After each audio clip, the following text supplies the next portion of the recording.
वैसे तो काफ़ी सारे मिथ्स फैले हुए रहते हैं हमारी सोसाइटी में, पर्टिकुलरली वेट लॉस और डाइटिंग के जो मिथ्स हैं हम उन पे बहुत ज़्यादा बिलीव कर लेते हैं।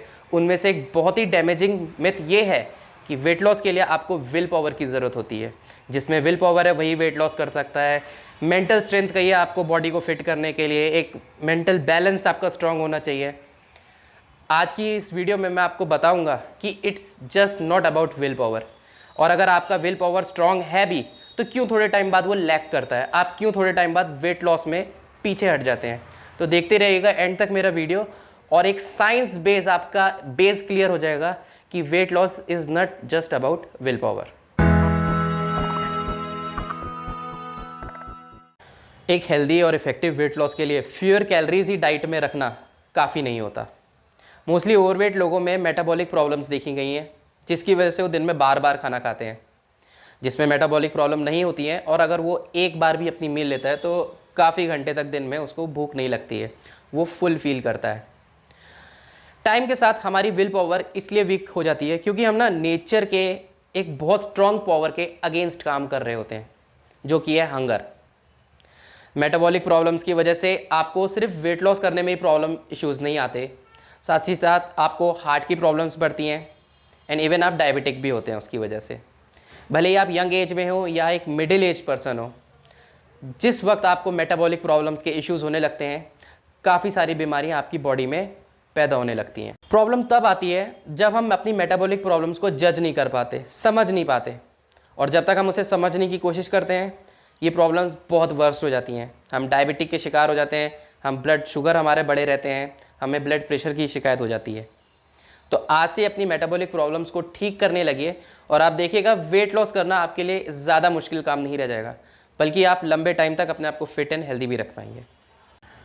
हमारे वेट गेन का एक मेन रिस्पॉन्सिबल जो हार्मोन होता है वो है इंसुलिन। ज़्यादातर लोगों का जब वेट गेन होने लगता है तो वो इस वजह से नहीं होता कि वो खाने के ग्रीडी होते हैं या फिर उनको बार बार भूख लगती है, बल्कि मेन रीज़न उसका ये है कि हम इंसुलिन रेसिस्टेंट होते जाते हैं टाइम टू टाइम। लोगों को ये शिकायत रहती है कि थायराइड होने की वजह से या डायबिटिक होने की वजह से उनका वेट गेन हुआ है। एक्चुअली थायराइड या डायबिटीज़ होने से बहुत पहले ही इंसुलिन रेसिस्टेंट होने की वजह से उनका वेट गेन होता है। इंसुलिन नाम का जो हार्मोन है वो हमारी बॉडी में पैंक्रियास में प्रोड्यूस होता है। हम जब भी कुछ खाते हैं, एक fruit, milk, bread, butter, anything, particularly वो चीज़ें जिनमें शुगर या कार्बोहाइड्रेट ज़्यादा होते हैं, उस वक्त हमारी बॉडी में ब्लड शुगर का लेवल काफ़ी हद तक बढ़ जाता है।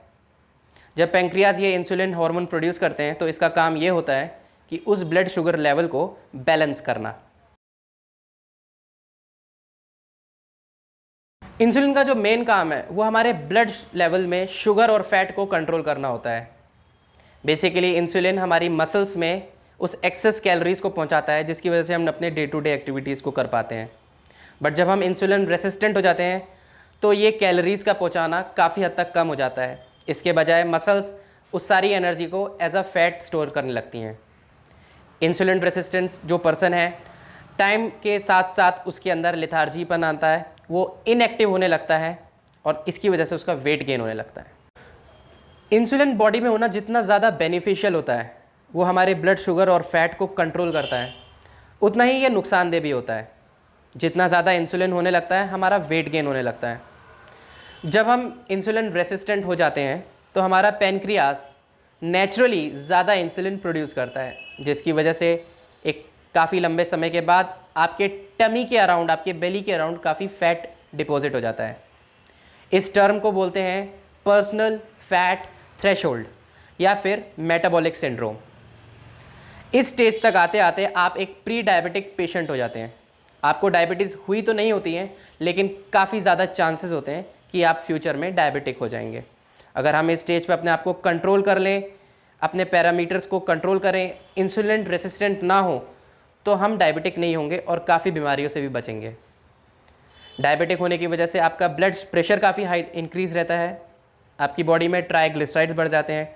ट्राइग्लिसराइड्स वो फैट सेल्स होते हैं जो हमारे ब्लड में ट्रैवल करते हैं। साथ ही साथ आपका ब्लड शुगर लेवल भी बढ़ता है।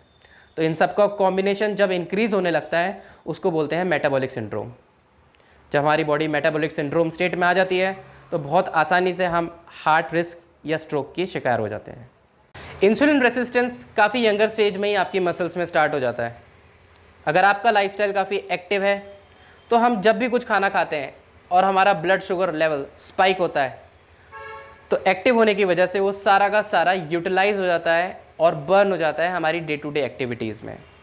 बट अगर आपका लाइफस्टाइल इनएक्टिव है, आप ज़्यादा खाना खाते हैं, आपकी एक्सरसाइजेज कम है, तो कहीं ना कहीं आप इंसुलिन रेसिस्टेंस होने लगते हैं।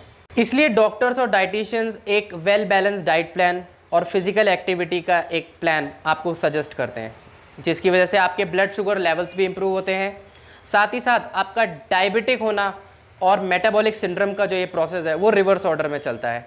उसकी वजह से आपका एक जनरल वेलबींग एंड हेल्थ भी काफ़ी इम्प्रूव होती है। काफ़ी लोगों का वेट लॉस को लेकर ये मानना है कि उनसे एक्सरसाइज नहीं हो सकती या वो एक्सरसाइज को टाइम नहीं दे पाते हैं। इसके बजाय वो घर बैठे किसी डाइट प्लान को फॉलो करना ज़्यादा बेटर समझते हैं। ऐसा करने से उनका वेट लॉस तो हो जाता है पर फैट लॉस नहीं हो पाता, उनके इंचेस एज इट इज़ रहते हैं और उनको शिकायत होने लगती है कि कोई फ़र्क नहीं पड़ा। जब हम वेट लॉस का अप्रोच करते हैं तो हमारी बॉडी में से एक्चुअली सिर्फ वाटर निकलता है और हमारी मसल्स ड्रॉप होती हैं। दूसरी तरफ वो लोग हैं जो ये बिलीव करते हैं कि उनसे डाइट प्रॉपर नहीं हो सकती, बट वो जिम कितने घंटे उनसे करवा लो, घंटों कार्डियो करने को रेडी होते हैं, लेकिन तब भी उनको रिजल्ट नहीं मिलते और उनकी बेली पे, उनकी मसल्स पे फैट दिखता ही है। आप में से बहुत सारे लोगों ने देखा होगा कि सुबह के वक्त काफ़ी मॉर्निंग वॉकर्स निकलते हैं और सालों से वो एज़ इट इज़ दिख रहे हैं, उनकी बेली में, उनकी ट्रांसफॉर्मेशन में कोई फ़र्क नहीं आया। रीज़न है उनकी डाइट का प्रॉपरली ना होना। तो एक हेल्दी लाइफस्टाइल की अप्रोच को हम देखें तो एक गुड डाइट को आप फॉलो करिए, एक वेल बैलेंस को डाइट को आप फॉलो करिएगा जिसमें लो कार्बोहाइड्रेट हो। साथ ही साथ आपका एक्सरसाइज प्रोग्राम आपके अकॉर्डिंग बिल्ड होना चाहिए, जो कि एक सर्टिफाइड ट्रेनर से बना हुआ हो। जब हम इस पूरे कॉम्बिनेशन को मिलके फॉलो करते हैं तो हम एक अपने हेल्दियर वर्जन की तरफ आगे बढ़ते हैं और हमारा ओवरऑल वेलबींग बेटर रहता है। अगर मेरा वीडियो पसंद आया हो तो प्लीज़ लाइक एंड कमेंट ज़रूर करिएगा एंड देखते रहिएगा आने वाले videos. Thank you for watching.